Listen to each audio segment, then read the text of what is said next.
Hey there, from the KUOW newsroom, this is Seattle Now. I'm Ruby DeLuna with today's top stories. It's Thursday, August 6th. Prosecutors have filed 5 counts of arson against the man suspected of starting wildfires in Spokane. KUOW's Paige Browning has more.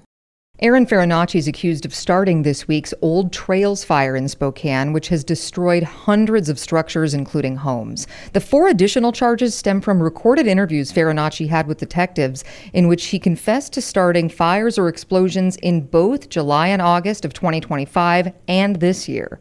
Today, Spokane County Superior Court Judge Jeremy Schmidt increased his bail to $2 million based on the suspect's significant risk to community safety and potential for violence. The judge has ordered Farinacci to undergo a competency evaluation, which delays the timeline for him to enter a plea. Reporting from the Spokane County Courthouse, I'm Paige Browning. Governor Bob Ferguson is inviting President Trump or members of his administration to visit Washington state in order to see the devastation caused by the Spokane wildfires. Ferguson posted an open letter on social media thanking the president for quickly approving the state's request for disaster assistance. Meanwhile, the state insurance commissioner says she's sending insurance experts to Spokane to help property owners file claims. Commissioner Patty Kuderer says she's also issued an emergency order that requires insurance companies to give customers a 45-day grace period to pay premiums. Meanwhile, each night after work in Spokane, people on e-scooters, bikes, and carpools go to see their evacuated neighborhood. Many are grabbing belongings while others roll in to see if the house is still standing. Paige Browning brings us a glimpse into their week. A family just unloaded 4 e-scooters from a pickup truck, and they're heading to their house. Another guy rides the same route back and forth, bringing stacks of shoe boxes to load into his car.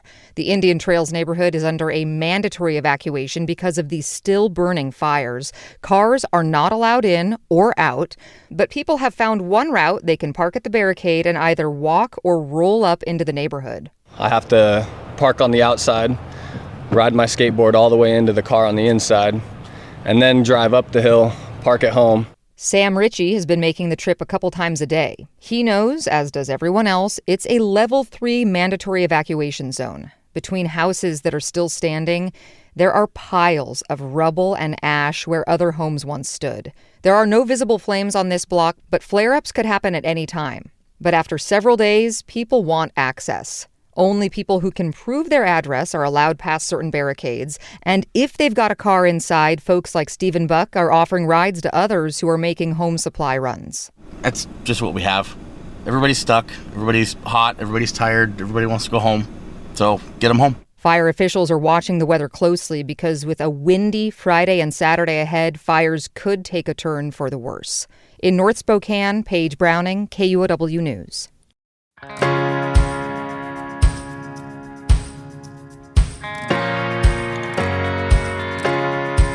In ballot counts this week, Mason County Superior Court Judge David Stevens is in the lead for an open seat on the Washington Supreme Court. As Amy Radel reports, he's a critic of the court's recent efforts. Stevens disagrees with many of the court's recent rule changes for criminal suspects and jury selection. He also accuses the court of working backwards from their desired real-world outcomes rather than following the state constitution. And the consequences, that's for the political branches. That's for the legislature. That's for the governor. They deal with the fallout. We follow the law. Stevens received backing from the state Republican Party. 2 other candidates were endorsed by Democrats. King County Superior Court Judge Jamie Hawk appears poised to move to the general election with Stevens. Amy Radel, KUOW News. Financial relief is coming for Bite of Seattle vendors who were impacted by the mass shooting last month. They quickly evacuated during the chaotic event, with some returning to find cash and equipment stolen, as well as spoiled food. The Seattle Center Foundation says Amazon is donating $250,000 to help. The foundation's executive director, Rob Johnson, says food vendors based in Washington will receive grants of $5,000. Entertainers will get $1,000. We're hoping to have dollars deposited in many accounts by the end of this week. It's really about the speed with which the donations come to us. Johnson says another $100,000 donation will go toward training volunteer staff and promoting Seattle Center events this summer. Seattle homeowners will now have more power to stop unwanted calls from home buyers. The City Council unanimously approved a measure this week that will create a do not solicit list homeowners can join. If a buyer calls anyway, they'll face a $1,000 fine for a first offense. The fine will double for each additional violation. The bill also bans would-be solicitors from doing things like door knocking, leaving targeted flyers, or sending emails to anyone on the list. The registry is set to come online sometime next year. An update now on the law grads stuck in limbo after the bar exam was canceled last week due to technical issues. The state Supreme Court issued an order today granting diploma privilege for those individuals. That means they'll be able to practice law without having to take a makeup exam. The only people who won't be able to waive the bar exam requirement are those who've failed it before. Law graduates, however, still have the option to retake the exam if they want to. It's estimated that as many as 20,000 whales worldwide are killed by vessel strikes every year. A new partnership with a cruise line that calls on Seattle aims to change that. KNKX environment reporter Bellamy Palethorpe has the story. The MSC Poesia is heading from Seattle to Alaska for the first time this season.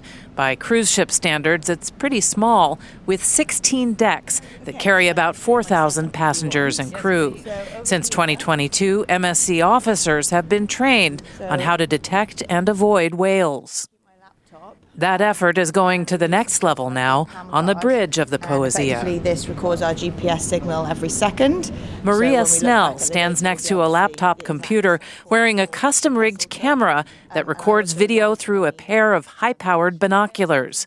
She's the ship's new marine mammal observer, courtesy of a partnership with the British conservation group Orca. She's looking for new ways to avoid ship strikes. There's currently a very big knowledge gap about how whales actually respond and behave in close proximity to a vessel. So if we learn anything about what the whales do, I would say that would be a success. She'll be on board for 5 weeks to start and hopes to expand her research into a PhD project that would go on for several years. Orca has worked with multiple cruise lines on similar efforts, but says this is its most ambitious yet. I'm Bellamy Palethorpe reporting. Next time on Seattle Now, it's Casual Friday. Food celebrity Guy Fieri made a stop at some Seattle restaurants this week for his TV show Diners, Drive-Ins, and Dives. I'm looking forward to seeing it many years down the line as a rerun on a hotel TV, which is the only way that you're supposed to watch Diners, Drive-Ins, and Dives. Hear that and more Friday morning. That's all for today from the KUOW Newsroom in Seattle. Our producer is Andy Hurst. I'm Ruby DeLuna. Seattle Now and KUOW are members of the NPR network. We'll see you later.